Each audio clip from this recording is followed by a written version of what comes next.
Results from the November 5th general election. I'm Nick Daniels, and thanks for joining us on this special election edition of the KGOU AM NewsBrief for Wednesday, November 6th. Well, not surprisingly, Republican Donald Trump carried Oklahoma and its 7 electoral college votes in Tuesday's presidential election by a 34-point margin.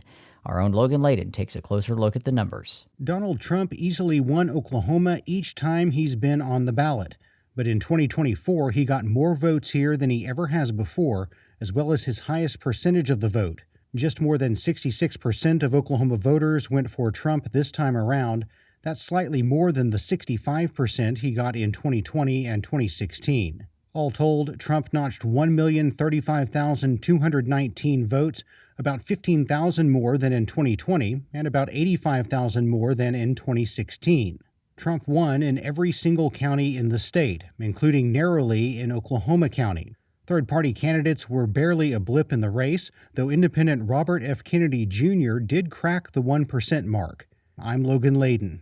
Oklahoma Republican leaders touted Trump's win of all the state's counties last night as an optimistic sign for Oklahoma and the nation. Between live music sessions and raffle drawings for cash awards, Republican leaders took the stage at the GOP's election night watch party and made their case for another Trump presidency. Among the speakers were Oklahoma's U.S. Senator James Lankford, U.S. Representative Stephanie Bice, who easily won her re-election, and Governor Kevin Stitt. Stitt laid out what he thinks a Trump win would mean for Oklahomans. Day one in office, President Trump is going to secure our southern border.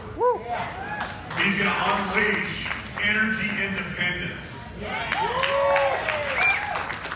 Stitt also used the opportunity to bash certain state-level justices who've ruled against his interests in the past, saying they are legislating from the bench. He says he'd like to appoint conservative, business-minded judges onto the state courts. I'm Lionel Ramos. Over on the other side, the Oklahoma Democratic Party gathered at an Oklahoma City theater to watch preliminary presidential results with bated breath. OPMX's Grayson Wheeler was there. Hundreds of people listened to the funky stylings of a local R&B band and watched election results roll in on a huge screen. Outgoing Oklahoma City Councilwoman Nikki Nice was among them. Nice is headed for the state Senate next year. Her race was decided in the primaries. She says she's heartened by how close Oklahoma County came to turning blue in the presidential race. Oklahoma is usually discounted because people say, oh, that's a red state. Oh, that's just Republicans. But we're here. Hello, hi. We're still fighting the good fight on the local level, the state level, and trying to break those ceilings as well on the national level. Oklahoma is still dominated by Republicans, though. Donald Trump again claimed all 77 counties in the state. I'm Grayson Wheeler. 4 of Oklahoma's 5 U.S. House seats were up for grabs this general election.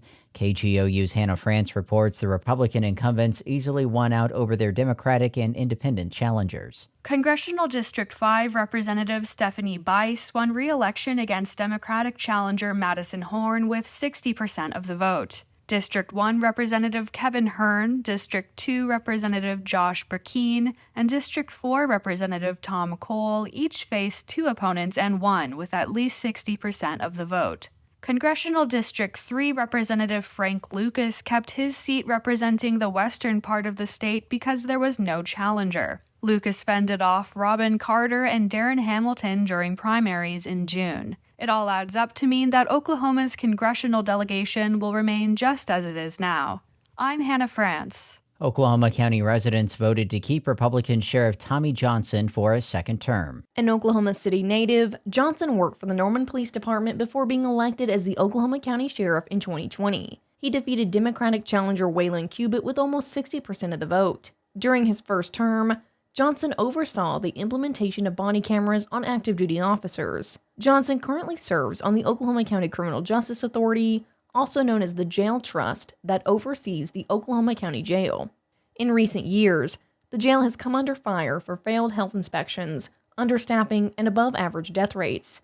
Johnson had faced a series of attacks just a month prior to this election from PAC Blue Horizon. The group spent more than $600,000 in advertisements against him. I'm Katie Hallam. Oklahoma voters approved one state question while rejecting another. Both state questions were constitutional amendments proposed by state lawmakers. State Question 833 was not approved. It would have allowed for the creation of public infrastructure districts. These districts would be able to organize public works projects within district boundaries. State Question 834 aimed to clarify that only U.S. citizens can vote in Oklahoma. It passed in a landslide. The amendment changes the state constitution to say only eligible citizens of the U.S. can vote in Oklahoma. This protection is already baked into state law. There are some municipalities across the nation where non-citizens can vote in certain elections, but none are in Oklahoma. I'm Sierra Pfeiffer. Read more election results at our website, kgou.org. No matter what happens in Washington, the NPR Politics Podcast is here for you. For the latest news, insights, and analysis from the election and beyond, listen to the NPR Politics Podcast.